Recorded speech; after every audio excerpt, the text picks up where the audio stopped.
Olá pessoal, hoje vamos falar sobre multipolaridade, uma nova realidade mundial.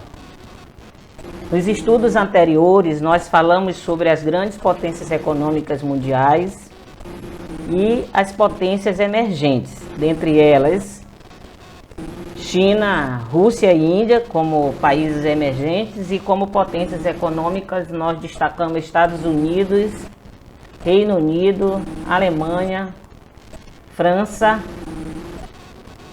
e Japão, certo? Então, como vocês podem observar, são justamente esses países que nós trabalhamos como maiores economias do mundo, que são os centros do poder mundial, né? Como vocês podem observar aqui no hemisfério norte, aqui nós temos aqui a América, os Estados Unidos como centro de poder do continente americano. Nós temos a Europa influenciando na Europa e no continente africano, com grande influência no continente africano. E o Japão, né, que hoje já se fala em China, já não se fala mais em Japão. O Japão aqui como influência na Ásia Oriental, ok? Caracterizando o mundo como mundo multipolar, um mundo com vários centros de poder. E isso, gente, só foi possível por conta da fragmentação do socialismo, né? Com a fragmentação do socialismo, somaram-se as profundas transformações que já vinham afetando as principais economias capitalistas desde a segunda metade do século XX, resultando na chamada nova ordem mundial, que é a ordem multipolar. As origens dessa nova ordem estão no período imediatamente posterior à Segunda Guerra Mundial e no momento em que os Estados Unidos assumiram a supremacia do sistema capitalista.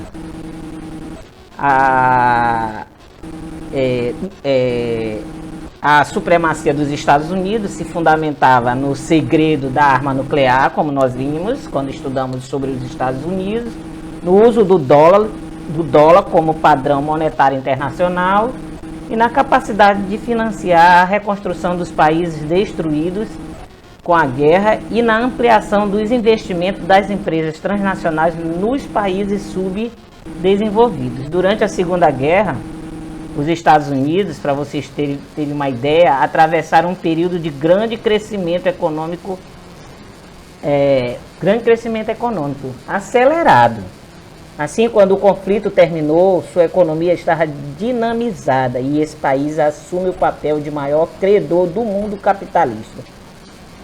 Além disso, a Conferência de Bretton Woods, que em 1944 estabeleceu as regras na economia mundial, determinou que o dólar substituiria o ouro como padrão monetário internacional.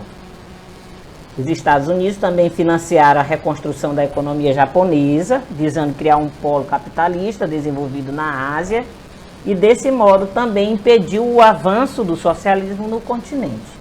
A ascensão da economia japonesa foi acompanhada de uma expansão econômica e financeira do país em direção aos seus vizinhos da Ásia, originando uma região de forte dinamismo econômico. E isso aí é que define o mundo multipolar. Para uma melhor compreensão da multipolaridade como uma nova realidade mundial, sob o ponto de vista econômico, de ordem econômica, nós vamos trabalhar três aspectos: a aceleração econômica e tecnológica, a internacionalização do capital e a globalização.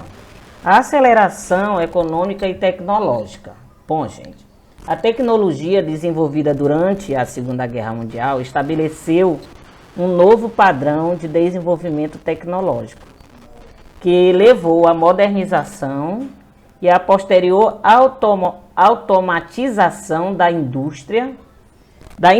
Com a automatização industrial, aceleraram-se os processos de fabricação, o que permitiu grande aumento e diversificação da produção. O acelerado desenvolvimento tecnológico tornou o espaço cada vez mais artificializado, principalmente naqueles países onde o atrelamento da ciência à técnica era maior. A retração do meio natural e a expansão do meio técnico-científico mostraram-se como uma faceta do processo em curso, na medida que tal expansão foi assumida como modelo de desenvolvimento em praticamente todos os países. Favorecidas pelo desenvolvimento tecnológico, particularmente a automatização da indústria e a informatização dos escritórios e a rapidez nos transportes e comunicações, as relações econômicas também se aceleraram, de modo que o capitalismo ingressou numa fase de grande desenvolvimento. A competição por mercados, consumidores, por sua vez, estimulou ainda mais o avanço da tecnologia e o aumento da produção industrial, principalmente nos Estados Unidos, no Japão, nos países da União Europeia, né, que nós trabalhamos nas aulas anteriores, Alemanha, França, Reino Unido, e nos países industrializados originários do mundo subdesenvolvido e da Ásia. Certo? Fazendo com que ocorresse uma maior interdependência entre os países. Do ponto de vista da internacionalização do capital, desde que surgiu e devido à sua essência, produzir para o mercado, objetivando o lucro e, consequentemente, a acumulação da riqueza, o capitalismo sempre tendeu à internacionalização, ou seja, a incorporação do maior número possível de povos ou nações no espaço sob o seu domínio. No princípio, a divisão internacional do trabalho funcionava através do chamado Pacto Colonial, segundo o qual a atividade industrial era privilégio das metrópoles, que vendiam seus produtos às colônias, e as colônias fornecedoras de matérias-primas para as metrópoles. Agora, para escapar dos aspectos encarregados sociais e do pagamento, para escapar dos pesados encargos sociais e do pagamento dos altos salários conquistados pelos trabalhadores de seus países, as grandes empresas industriais dos países desenvolvidos optaram pela estratégia de, em vez de apenas continuarem exportando seus produtos, também produzi-lo nos países subdesenvolvidos, até então importadores dos produtos industrializados que consumiam. Dessa maneira, barateando os custos graças ao emprego da mão de obra bem mais barata, menos encargos sociais, incentivos fiscais e etc. E assim, mantendo ou até aumentando lucros, puderam praticar altas taxas de investimentos e acumulação. Grandes empresas de países desenvolvidos, também conhecidas como corporações, instalaram filiais em países subdesenvolvidos, onde passaram a produzir um elenco cada vez maior de produtos. Por produzirem seus diferentes produtos em muitos países, tais empresas ficaram consagradas como multinacionais. Nesse contexto, opera-se, pois, uma profunda alteração na divisão internacional do trabalho. Portanto, muitos países deixam de ser apenas fornecedores de alimentos e matérias-primas para o mercado internacional para se tornarem produtores e até exportadores de produtos industrializados, como o caso do Brasil, né? Como exemplo, o nosso país, o Brasil. Ok? Isso é a internacionalização do capital, a dispersão da indústria pelo globo, tornando países que eram apenas fornecedores de matérias-primas, que eram apenas agroexportadores em países industrializados. E por último, a globalização. A globalização, vocês já ouviram falar nesse termo, com certeza, né? Nos anos 80, a maior parte da riqueza mundial pertencia às grandes corporações internacionais. Por outro lado, os estados desenvolvidos, os países desenvolvidos, revelaram finanças arruinadas, depois de se mostrarem incapazes de continuar atendendo a onerosas demandas da sua população: aposentadoria, amparo à velhice, assistência médica, salário-desemprego e etc. Com o esgotamento do estado de bem-estar social, o neoliberalismo ganhou prestígio e força. Agora, a lucratividade tem de ser obtida mediante vantagens sobre a concorrência, para o que é necessário oferecer ao mercado produtos mais baratos, preferencialmente de melhor qualidade. Para tanto, é necessário reduzir custos de produção. E para reduzir custos de produção, o que foi feito? Então, os avanços tecnológicos, particularmente nos transportes e comunicações, permitiram que as grandes corporações adotassem um novo procedimento, a estratégia global de fabricação, que consiste em decompor o processo produtivo e dispersar suas etapas em escala mundial, cada qual em busca de menores custos operacionais. A produção deixa de ser local para ser mundial, o que também ocorre com o consumo, uma vez que os mesmos produtos são oferecidos à venda nos mais diversos recantos do planeta. Os fluxos econômicos se intensificam extraordinariamente, promovidos sobretudo pelas grandes empresas, agora chamadas de transnacionais. A divisão internacional do trabalho fica subvertida, pois torna-se difícil identificar o lugar em que determinado artigo industrial foi produzido. Após a derrocada do socialismo, a internacionalização do capitalismo atinge praticamente todo o planeta e se intensifica a tal ponto que merece uma denominação especial: globalização, marcada basicamente pela mundialização da produção, da circulação e do consumo, vale dizer, de todo o ciclo de reprodução do capital. Nessas condições, a eliminação de barreiras entre as nações torna-se uma necessidade, a fim de que o capital possa fluir sem obstáculos. Daí o enfraquecimento do Estado, que perde poder face ao das grandes corporações. O motor da globalização é a competitividade. Visando a obtenção de produtos competitivos no mercado, as grandes empresas financiam ou promovem pesquisas da qual resulta um acelerado avanço tecnológico. Esse avanço implica informatização das atividades e automatização da indústria, incluindo até a robotização de fábricas. Em consequência, o desemprego. O desemprego que torna-se o maior problema atual dessa fase do capitalismo. Embora a globalização, gente, seja mais intensa na economia, ela também ocorre na informação, na cultura, na ciência, na política e no espaço. Não se pode pensar, contudo, que a globalização tende a homogeneizar o espaço mundial. Ao contrário, ela é seletiva. Assim, enquanto muitos lugares e grupos de pessoas se globalizam, outras ficam excluídos do processo. Por esse motivo, a globalização tende a tornar o espaço mundial cada vez mais heterogêneo. Além disso, ela tem provocado uma imensa concentração de riqueza, aumentando as diferenças entre países e no interior de cada um deles, entre classes e segmentos sociais.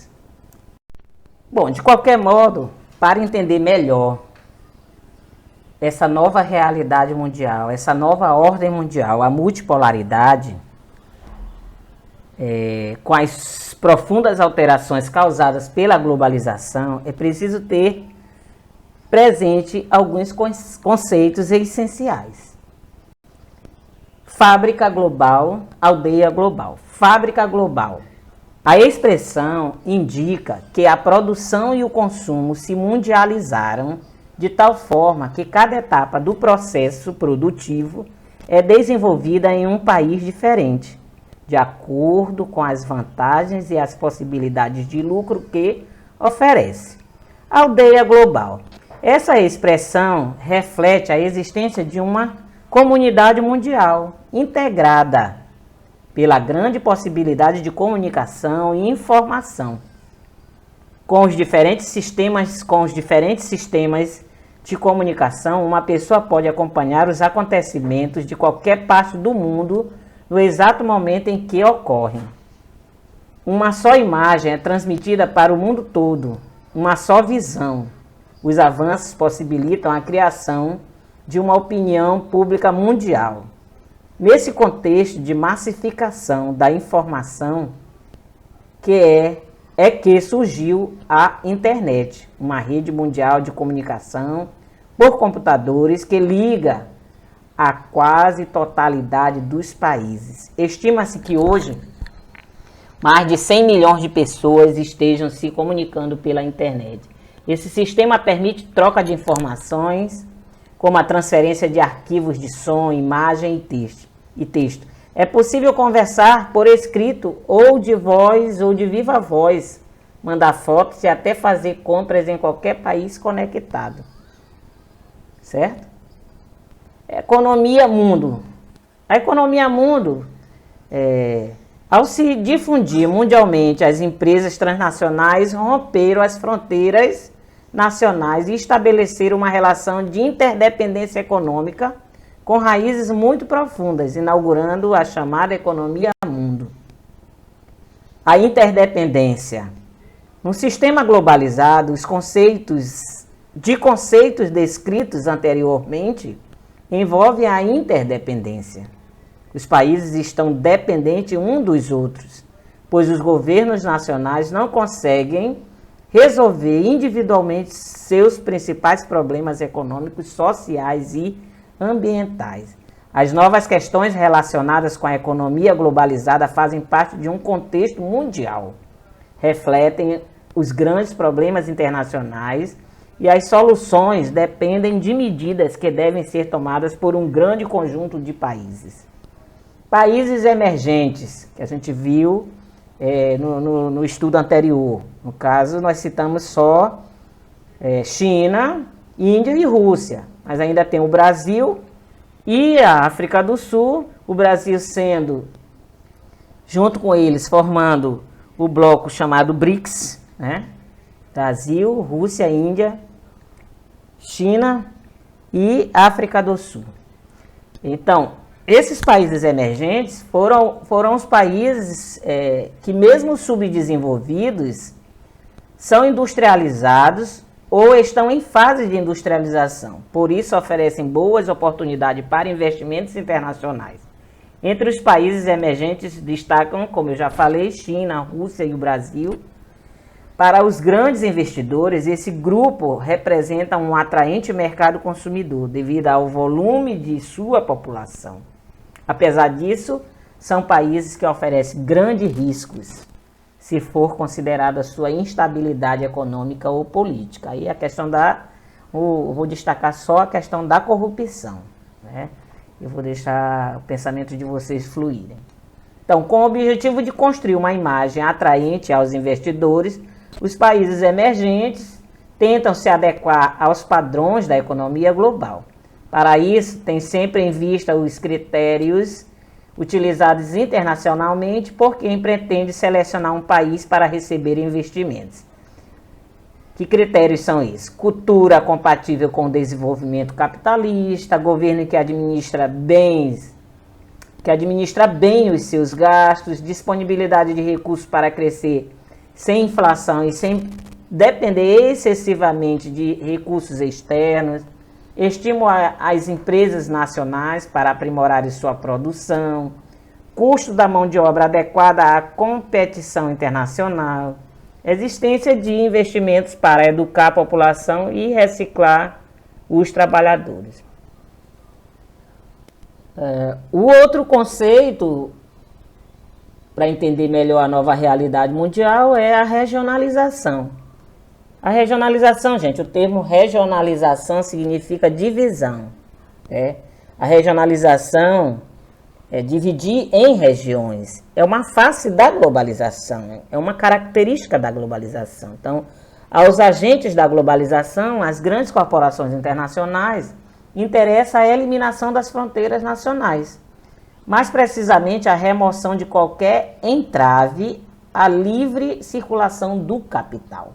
Por outro lado, ao Estado interessa defender a nacionalidade, cujo sentimento não desaparece facilmente junto à população.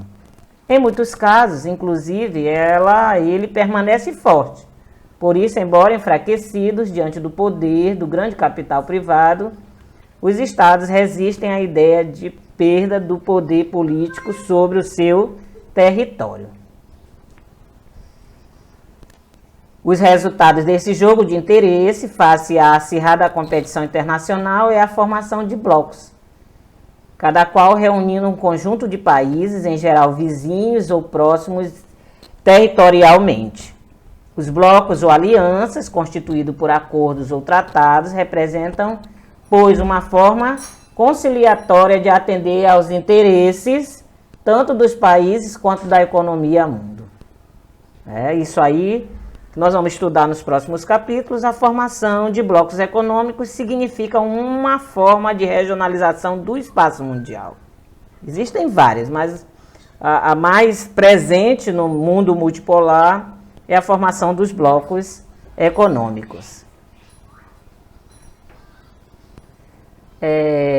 Aí nós temos essa integração econômica, a integração de economias regionais, obtém-se pela aproximação das políticas econômicas e da pertinente legislação dos países que fazem parte de uma aliança.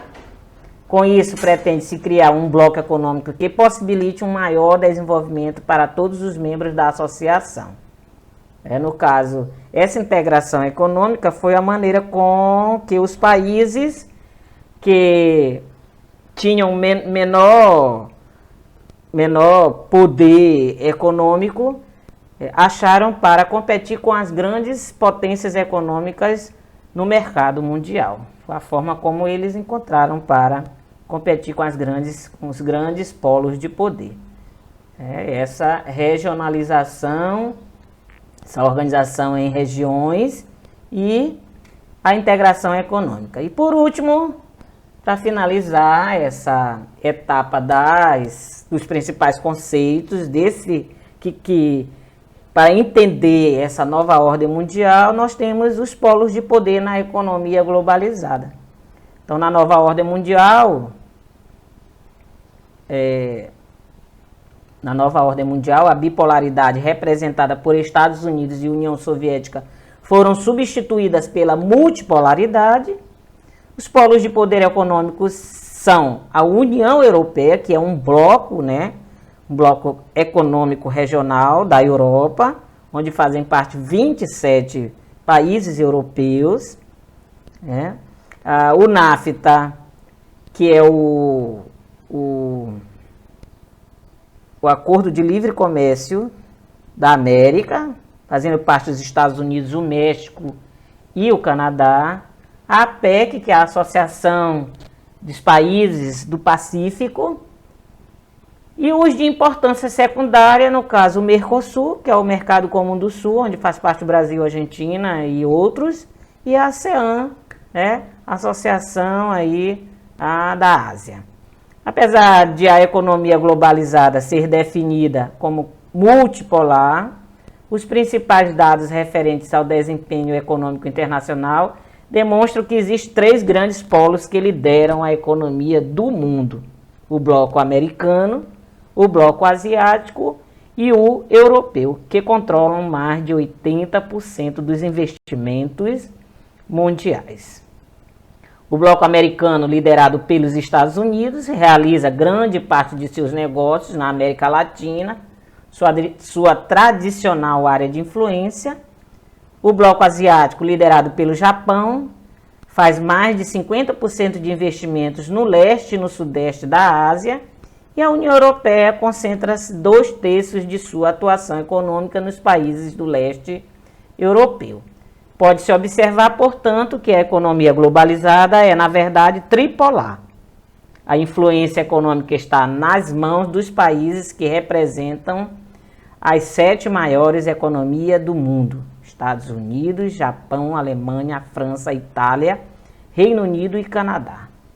Por sua vez, no interior desses países, são principalmente as grandes empresas transnacionais que têm condições de liderar o mercado internacional. Então é isso, pessoal. A multipolaridade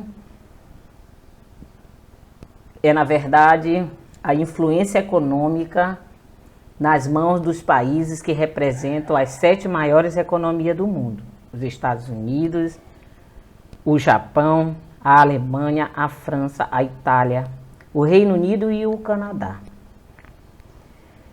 Certo? Sob uma ordem econômica que tem como agenda área de livre comércio, geração de trabalho, renda e inclusão social, mudanças tecnológicas, estruturas industriais modernas e autores: o Estado, as grandes multinacionais, as organizações internacionais.